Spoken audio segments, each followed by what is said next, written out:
Hello and welcome to Pantheon of the Geeks and welcome to Malifaux Monday. This week we're going to have a look at Ripples of Fate, Malifaux 2nd edition, which is the newest book in line. And there is the front cover, an awesome front cover. Cool. 2nd edition, as we all know. So we've got contents, excellent, it's a good way to start a book. And then we have some stories. So we start off with, not going to spoil the stories too much, I hope. But we'll start off with Nellie for the guild, who's the new guild master. For each of these stories will be one of the new guild masters. So one of the new masters. This one's the guild. This is Nellie, and she's basically she's a reporter. Basically, it's a really cool little story. It's a good way to start the book. So I'm not going to spoil the story. Not sure, really quick reader, and you can see all this. But obviously you've got the cool artwork as always, which are almost like little things on the models that are coming up. And then after each story there's a little bit of what's going on with each of the factions. So it'll tell you a little bit about most of the masters, not all of them. There's a few left out there that it doesn't tell you. They are in the chronicles in between, but you obviously need to read all the books and all the chronicles to keep up with everything that goes on. But even if you've not read the chronicles, there's still a lot in this you enjoy reading. There's just a few little gaps that you can probably guess what's happened in. So we have Nellie Cochran, so here she is. So there is her card. She is a journalist. Sorry, feel free to pause the video. And those are her abilities. Her totem is the printing press. Who's basically like an animated printing press. It's really cool actually. Steampunk. It is very steampunk, that's why I like it. Looks more like a bit arcanist though. It does, but then the guild and the arcanists have a lot of similar stuff. This is true. Because Ram's built most of it. We have her enforcer, primary enforcer at least, is Fiona Cage. Who's the woman who's in the story with her. She's really unhinged because of a head injury. You can probably see on the picture of that. She suffered a head injury.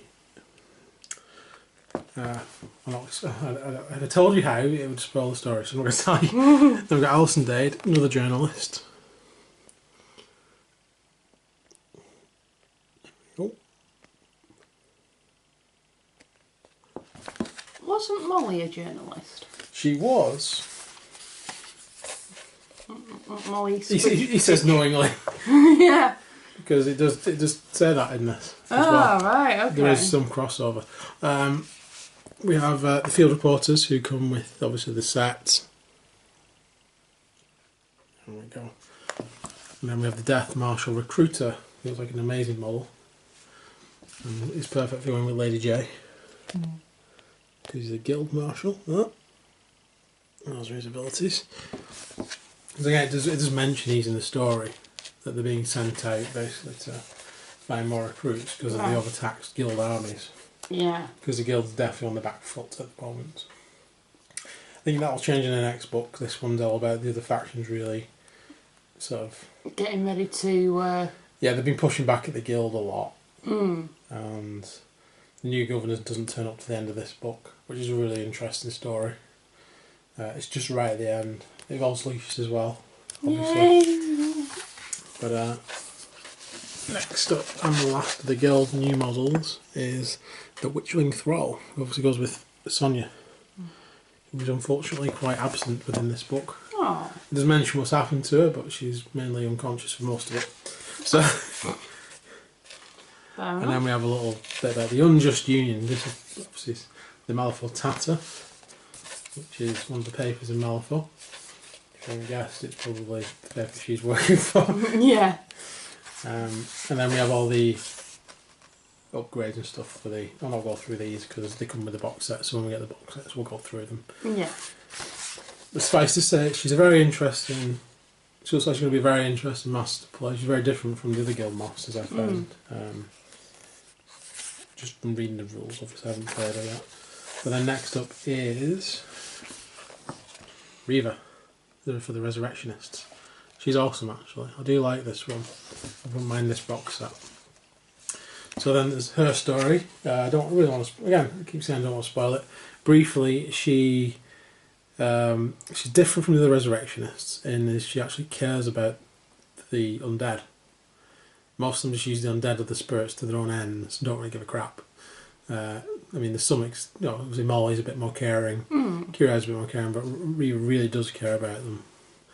And she's got the aid of a, shall we say, exorcist, who should be fighting for the guilds. Okay. Yeah. She has this ability to sort of control people's minds, not really controlling them, but sort of allowing them the freedom to do what they want to do. Kind of subtle hints. Not even that, not even by saying anything, just her aura. Right. Because the Exorcist basically, this is the first part of the story, so it doesn't spoil too much. He basically, he's sent on a mission from this captain, Cortanus, and sent around to their house to talk to them. And he gets there and there's this older woman who's quite authoritarian looking, and her husband's a bit meek. So he realises immediately the captain's a woman, not the bloke who seems to own the house. She must have married into the money. But he starts talking to him, and they start talking about a daughter who has been for all the psychiatrist help they can get, and they can't do anything with her because she keeps managing to get out of her bonds and go walking in graveyards and stuff. And obviously it's Reva. So the Exorcist has been called in to basically do the Exorcist bit. So you can obviously hear the tube of the bells and music in the background when you're reading this. And so he goes upstairs, sees her sort of tied to the bed and locked up, and his reaction isn't to want to exorcise the demons in it, his reaction is to want to save her, because these two people just put her in the attic, in the cold attic on her own, where she just screams a lot, and he just sees it as cruel. He doesn't think she's possessed or anything. His initial, he'd been accessed, he'd probably know, and his initial thought is that she's just mentally ill and they're just torturing her up in this. So he actually breaks her out. Alright. And takes her to safety. And that's where it all kicks off. And he finds out, actually, yeah, she does have weird powers. Cool. But by that point, he's already broken his He's already gone too far down the line. He doesn't even know why he's done it. But she seems to have that effect on people. Okay. Even the undead themselves. So I think she's going to be an interesting one in the lore. And she looks like she might be an interesting master to play. She comes, we'll go to the parts. Obviously it tells you what's going on with the rest of the Reza's in there, Mola's in there, as I said before. So Reva, there she is. The Revenant, 4-foot stones there. Those are her skills. Again, I'll go through these more when I get the box set, which hopefully won't be too long for this one. She has these corpse candles, which basically in the story, she sort of summons them out of the dead bodies after they've fallen, or like even living bodies after living sort of allies when they fall. She summons a spirit back to fight immediately for her. Alright. It's weird how it works. You're like, whoa, and you're thinking, how's this Exorcist being going along with this? But he is doing. And there's this is him, Vincent St. Clair. This is the Exorcist. So obviously he's in it as well. He's our actual henchman. Now this guy, Archie, who's a horror. So obviously he goes more with Molly than anybody else. I could see other things you could use him for, but I'd like to try this guy with Molly. He's got a little baby rattle and everything. He's pretty cute.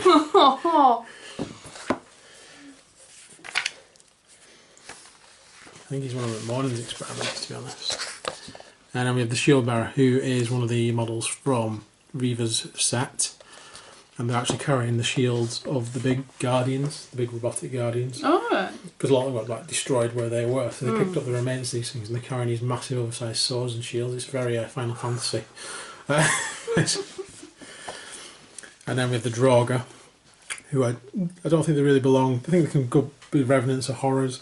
They're not really in the story. But obviously Draugr, if you've played Skyrim, you know what they are. And people kind of turn into them when they die in Malifaux. There's something that happens when they cross the breach. You're actually assigned almost like the Draugr fate, but until you die, it doesn't happen. Right. You sort of like resurrected on your own without any summoner to do it.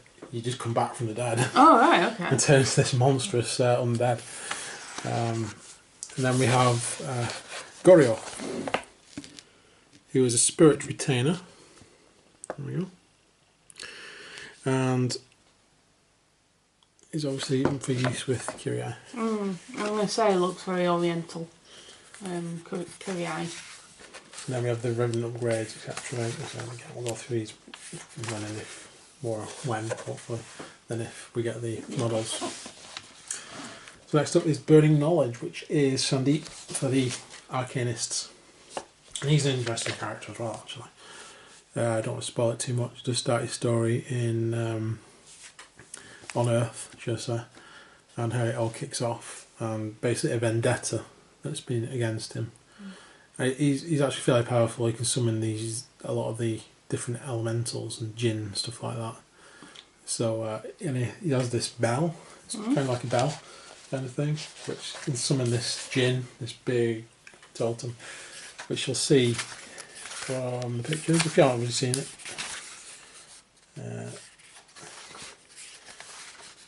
There we go. Batsuina. It's a gamin, should I say. Just reminds me of a jinn though. Yeah. Just like a genie kind of thing. So there is Sandeep.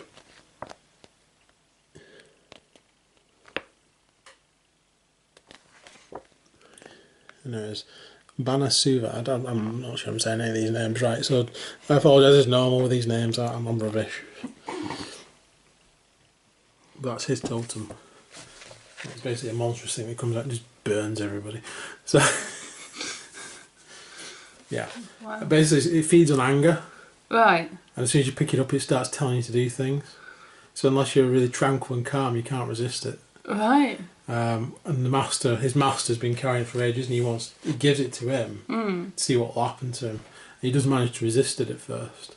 Gives it back to his master, but then in the story, his master dies. Right. Almost quite early on in the story, so I'm not really spoiling it. And this is what kicks off this whole vendetta. He picks it up and basically incinerates the guild guards that have come to. He just kills them all, basically. So here's some of the newer models. We've got the Kudra Academic, and we've got Amina Nadu, MS New and Academic, sorry. We have Carlos Vasquez, who's actually a showgirl. In game terms, at least. I don't know what his personal affiliation is, but he's basically used with Colette. It's like having a male performer. She's expanded the Star Theatre while the guild's been fumbling about.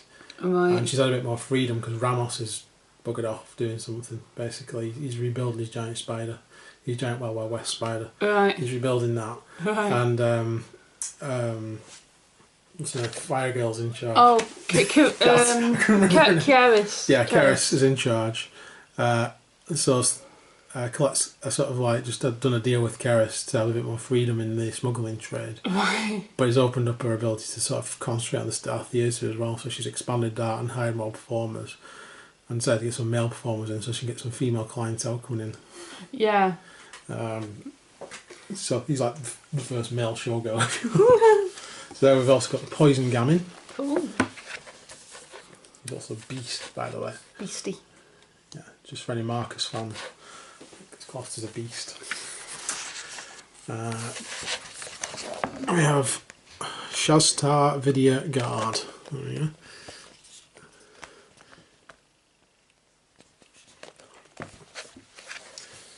And then some complete madness going on there. So what are those, sorry? They're the guard. They kind of go with Sandeep, I think. They're the guards of the temples. Ah. That he was studying at when he was. It was a temple sort of Look university. a bit like Archibald. Yeah. From. I like the fact we're getting a lot of different sort of cultures from her. Yeah. I hope we see this when they bring out the new game as well. We're going to see a lot more of Earth's side. We're going to see a lot of what the cultures look like on Earth. Yeah.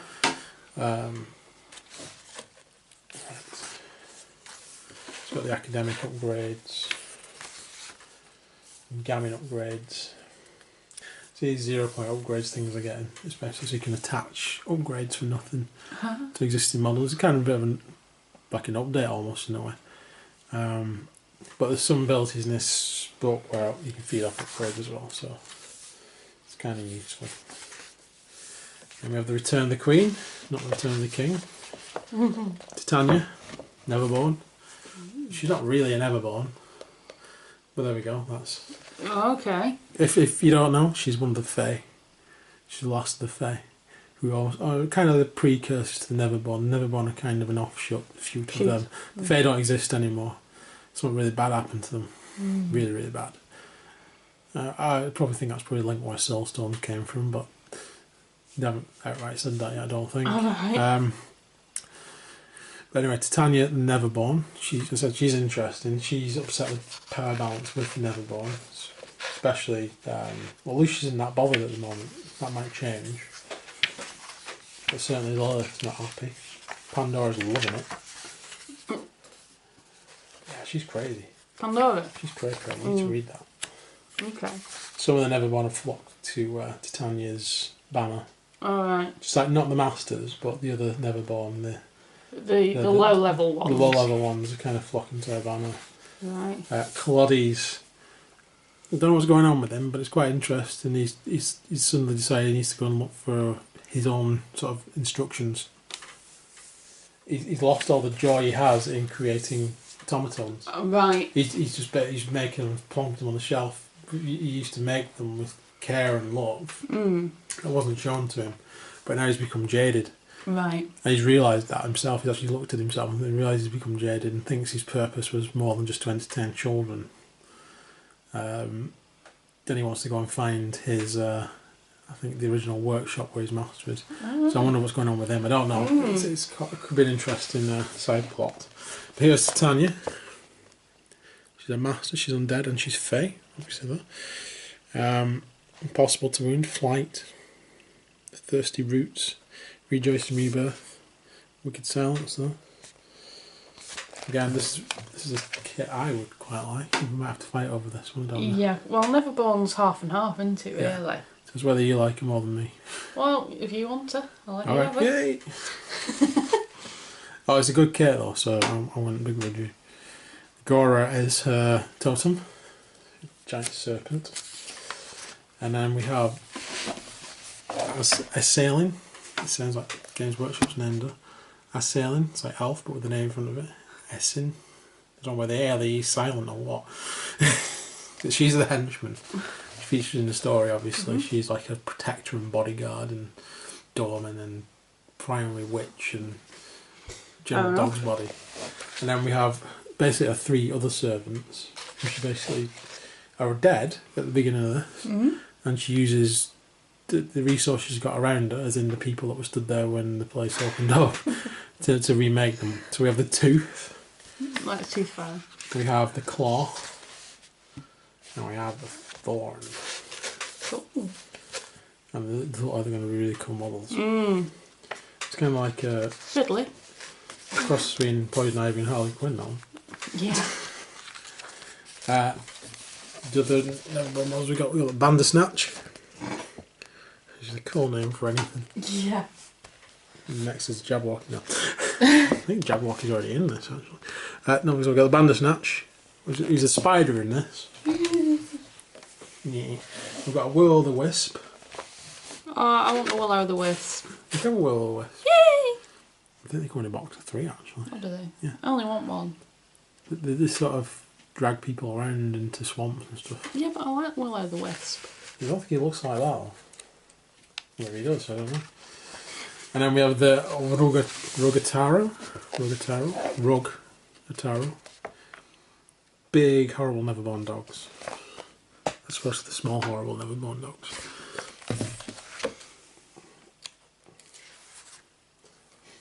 And we've got Fae upgrades and Neverborn upgrades. And then we have Parker from the Outcasts. Cool. So he's basically your gunfighter. Most cowboyish cowboy outlaw there is. It's got an interesting story. The main part of the story actually focuses around the guy. I think he's his totem. He's the doctor. I'll actually go straight to the models so I can get the names right. There we go. Dr. Mitchell. Doc Mitchell. He is the totem for Parker. The main story focuses around him on the train. his bad luck and him seeing this weird ghostly jackal Right. in the plains, and then no one else can see him apart from him. And then you got Parker Barrows and the Barrows gang, basically, who rob the train he's on and kidnap him as a hostage. And it basically kicks off from there. Right. And he does mention there's a bit in the story where he mentions the jackal to these guys, and one of them just turns and goes, "Oh, well, we had a gang member who used to see that before he died." Oh dear. So we got Mad Dog Brackett, who is the sort of second in charge of the gang. He's the henchman. And then we have, randomly, Ionius is here. You'll have seen before. Not spent too much time on Ionius. We have Banditos, who are part of the Barrows gang. We also have Dead Outlaws, who aren't part of the Barrows gang. Maybe they probably can be because they're bandits. I don't think they come in the box set. But they're also tormented. So, Jack. Oh yeah, Jack, the hangman. Yeah. Yeah. Yeah, you've got that crew. So they go quite. So if you got this crew as well, they go in both crews. Yeah. Because they're tormented. And then we have the Uku Raiders, who are basically outcast pirates, if you will. They're bandits in the Last Blossoms. Okay. So again, they can go with the Barrows gang, or they can go with is it Misaki? Misaki, yeah. His story is the classic sort of bandit. A bit like, He's a very good gunman. It's like Billy the Kid rolled in with all your favourites. I was trying to think what Bonnie and Clyde's gang were called. What were they called? I can't remember, but I thought it was something like the Barrow Clan or something like that. I might be completely wrong with that. There doesn't seem to be like a female opposite for him. He's kind of like the gang leader, and then he's got his second in command. There are female members of his gang, but there's not like a Bonnie and Clyde relationship. Because one of them gets shot quite early on. Which he doesn't take kindly to. Oh, right, okay. Not kindly at all. But he could be an interesting one to play. Obviously he's outcast, so That's mine. that's your realm. Outcasts. Then we have the Gremlins, which... I mean, I really want Reaver, but if I could only pick one master to start with, it would be Zip. He's awesome. What was it, Branigan? Zip. That really should be his second name. He is the captain of the of the Iron Skeeters. Iron Skeeters. The Iron Skeeters. Basically, you see they're in the jetpack. The whole story is really good because it explains how he gets the jetpack, how the Iron Skeeters go from having little gliders to actual Iron Skeeters, and how they steal their the Zeppelin. Yeah. That basically their Zeppelin and stuff. It's a good story. It's probably, I have to say, it's probably my favourite story in there for just craziness. Just tell you what's going on with the Gremlins, but not much is the answer to that. Right. There isn't a great deal going on with the Gremlins. There is some. The Brewmaster's having second thoughts about his allegiance with the Ten Thunders, though. Oh, that's right. quite interesting. Oh. The Ten Thunders basically hire him to go and put all these munitions around the place. To give to the Gremlins to cause problems, but he realises that's what they're doing, they're using the Gremlins. So actually drop some munitions off somewhere else to cause problems for the Ten Thunders. Oh dear. So he's kind of rebelling a little bit, which is what Gremlins kind of seem to do. Yeah. So that'll be interesting to see where he stays at Ten Thunder in the long run. I hope he does, because there's a good mix in there. Yeah. But I think his allegiance might be forced back into the allegiance like the Ten Thunder seem to do to them. As opposed to going willingly like he seemed to up to that point. Anyway, so Zip, here he is. He's a Gremlin Sky Pirate. Are there any better pirates than Sky Pirates? Probably Space Pirates, maybe. I don't know. So there's his abilities. Earl is his unfortunate totem. He's the engineer of the Zeppelin that he stole. And he was clever enough to make sure he knows how to fly the Zeppelin, as well as because that's why he's still alive. Right. Okay. Because of his knowledge and how to actually Might repair. explain the chain round him there. Yeah, he's not willingly a participant of this, but as long as he's helping Zip out, he's not going to get eaten by the first mate, who is that guy. Kind of fish, kind of. It's really funny because the story starts off with the first mate appearing. Because he's shouting at his gremlins, and he's shouting at the gremlin first mate that he's got, and this slur just slips up behind him and eats him. Oh, he's a slurred. Yeah, and Zip's like, see that? That's how you show initiative. that guy's promoted, and the slug doesn't even know what's going on. He doesn't even know he's the first mate. He doesn't know.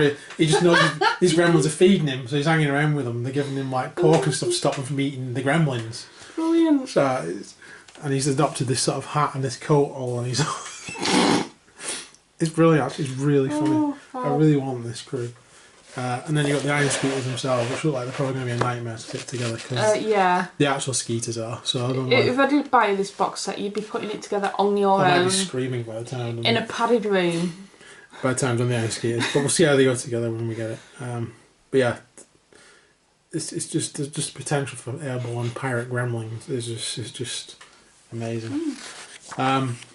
So in other gremlin related things, what is that? That's Akanami, which is a 10 Thunders and gremlin. It's basically an Oni tri-chi demon, so it goes with the Brewmaster. It's a filth demon. He basically eats filth.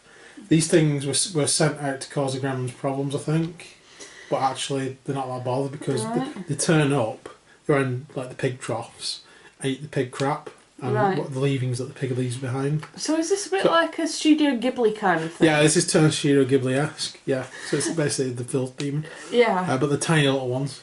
Oh, right, okay. So they're probably quite not cute. like big. They're basically nerdlings. Well, I don't know where we're going. Right, okay. I was trying to skirt around it, but basically nerdlings. Just say it, yeah. Just say it and feel better. But it's a cool little addition, both to the gremlins and obviously 10 Thunders, because they're Oni, they're little demons, but they'll work with the gremlins, specifically the Brewmaster, I would say, if they've got Tri-Chi.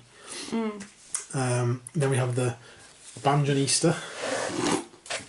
So banjo-related gremlins. The perfect combination of gremlin and banjo. Right. I don't know what that was. It was probably a gremlin exploding. Yeah, shooting us. And then we have the Swine Cursed. The Werepig. The Werepig. Basically, this is an experiment of Wong gone wrong. I think I said that right. It's wrong vomit. So he was experimenting with crossing, getting the best out of a pig and a gremlin, and crossed them, and he basically got a were gremlin pig. Wonderful. If you will, the Swine Cursed. You can turn into a pig or a gremlin in different rules in mid battle. So I can see it being quite versatile actually, but they are quite expensive at 7 soul stones. I think they're rare 2, are they? Rare 2, yeah. So you can only have 2. Yeah, you can only have 2. But I can see them being pretty useful, and it's a pretty cool idea. And then we have this cool thing written by Earl for Zip, and he's basically just saying everything that he says. Take everything down that I say. What, even this? Yes. It's just quite funny.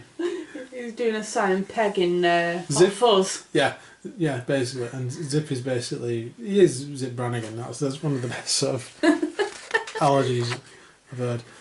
But he has things like upgrades that have like the airship on and stuff like that. So airship spotlight. So I just love it. That would be if I had to pick one to start with. So we have the 10 Thunders. Zami. So we went from hilarious to really tragic, story-wise. Wow. It's a massive jump.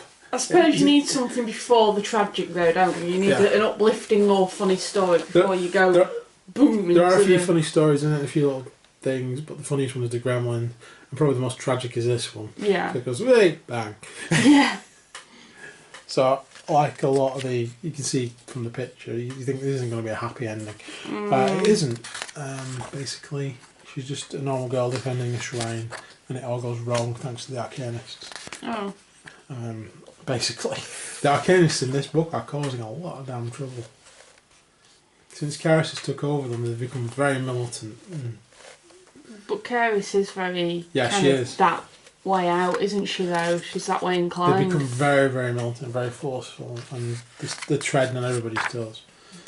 But suffice to say, there's tragedy in this.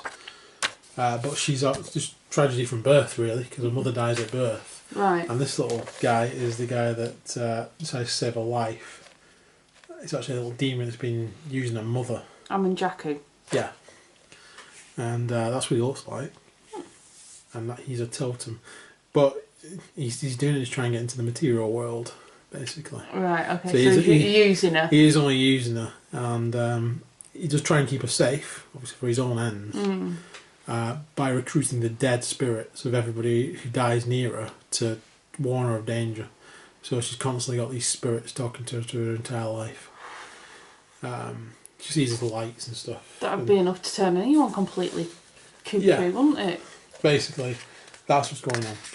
I don't want to spoil the whole story, so I'm not going to say anything else. So we also have this Ugartu Betari, who looked absolutely Pan's Labyrinth terrifying. Horrific. Yeah. Pan's Labyrinth terrifying. We have this guy who is the yokai. Yokai. There he is.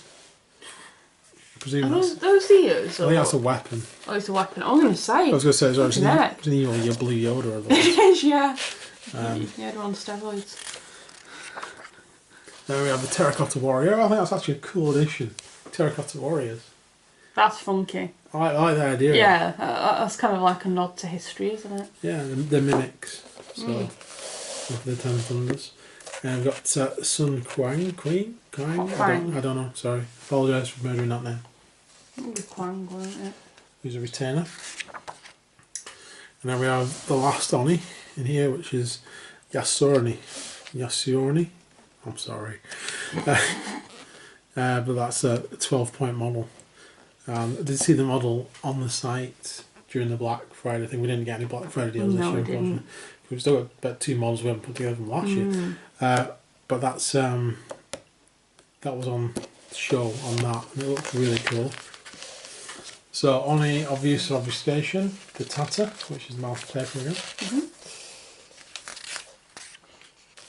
And then Oni Upgrades, 10 Thunders Upgrades. And the final story in this is Ripples of Fate itself, which is what the book's named after, which is basically the Governor General turning up and all the other things slotting into place. A lot of this is about Lucius. He's probably the main focus of this story, and how clever he is and how clever he isn't. Yeah. But there's also a lot of like Hoffman in here as well, which is really cool. He's always been, for me in the story, he's always been almost like a sideline character. Yeah, he's never been a true master, really, has he? I mean, he's always been on the side. He's not like... He's always sort of there in the background of the stories. Now this is his main... He's come to the limelight. Yeah.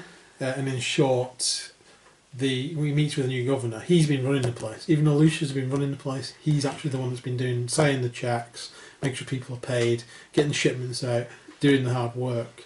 While Lady Justice is off fighting the undead. Sonya's unconscious.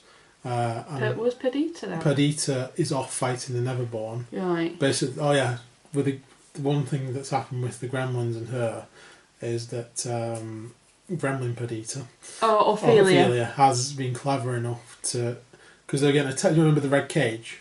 When the red cage drops and all the undead mechanical stuff comes out of the ground. Yeah. They've been attacking the Gremlins.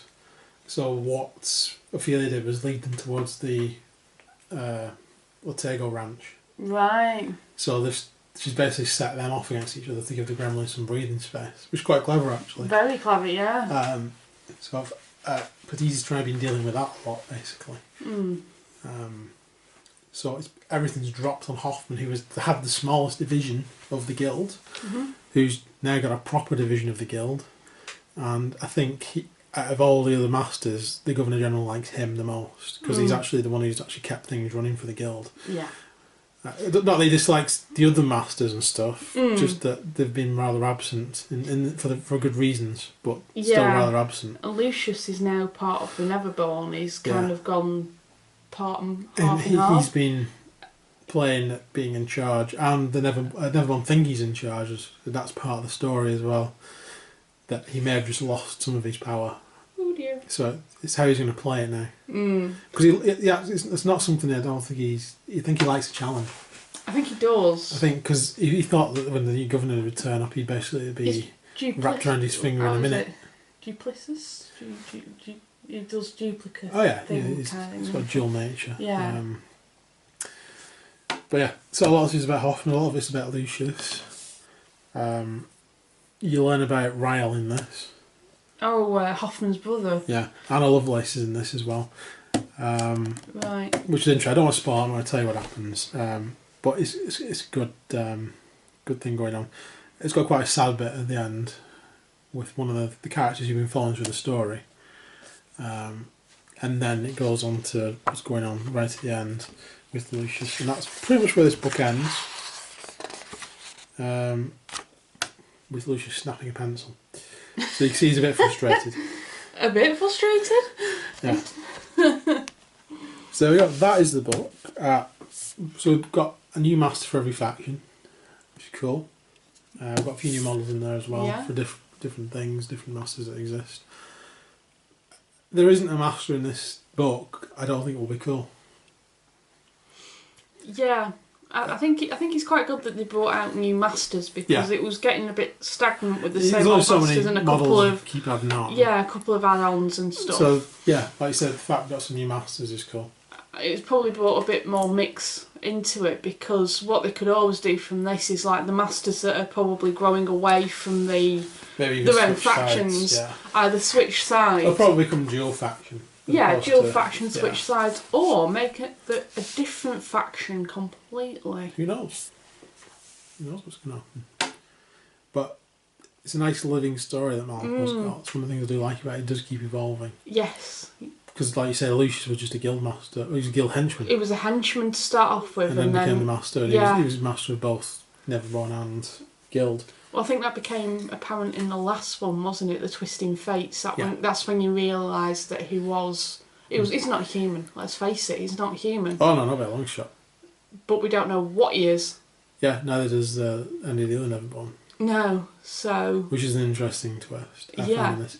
The only one he thinks might know what he is actually the Queen, who's just come back. Tatiana. So I don't know whether he's actually one of the Fae and not a Neverborn, or maybe a mini tyrant like the Hungering Darkness. Yeah.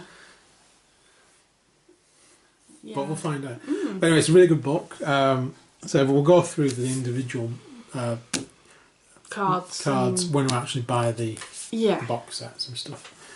So that's it for this one. It was just a quick look at this. It's a well worth getting if you're into Malifaux, so get the book. I got this from Wargames. They've now got a website, just want to give them a plug there. Yes. So I'm going to have a look at the website. I think it's Wargames UK. Wargames Southport. Yeah, if you put that into Google, you'll find it. Yeah. And they've got this really cool sort of black website with the red writing on. Can't miss it. So you can basically order stuff like this through the web now, which is really cool. So go and support Wargames. They do some good discounts on the models. Yes. And say hello from us when you make your order. But anyway, that's it for us. Thanks for watching. Hopefully we'll have another Malifaux Monday soon. There are some models I want to unbox. There's no sort of big gang models, so I might do an unbox of some random boxes that I've accrued that I need to unbox. Mainly Gremlin, but there's some other stuff in there as well. Yeah. I might just do one like that so I can get them. I think I've got Arboela outstanding. Yes, you've got Arboela. You've actually still got Francisco. And the alternate Perdita. Yeah, you got the two alternate ones. So we might just do one with all the models we've still got outstanding. Yeah. Rather than waiting for another master to come out. So we might have like Malifaux Monday randomness. Yeah. But there is a lot of stuff we want to do with Malifaux we've not had a chance to do. Obviously, we've not become weekly with the Malifaux Mondays. We've not played a game in a while. We haven't. And I do want to get back into it. So hopefully the new year will bring something. Yeah. A bit more time for us maybe. But there we go. So thanks for watching. Please like and subscribe. Helps out loads. And hopefully we'll see you again soon, guys. See you soon. Take care. Bye.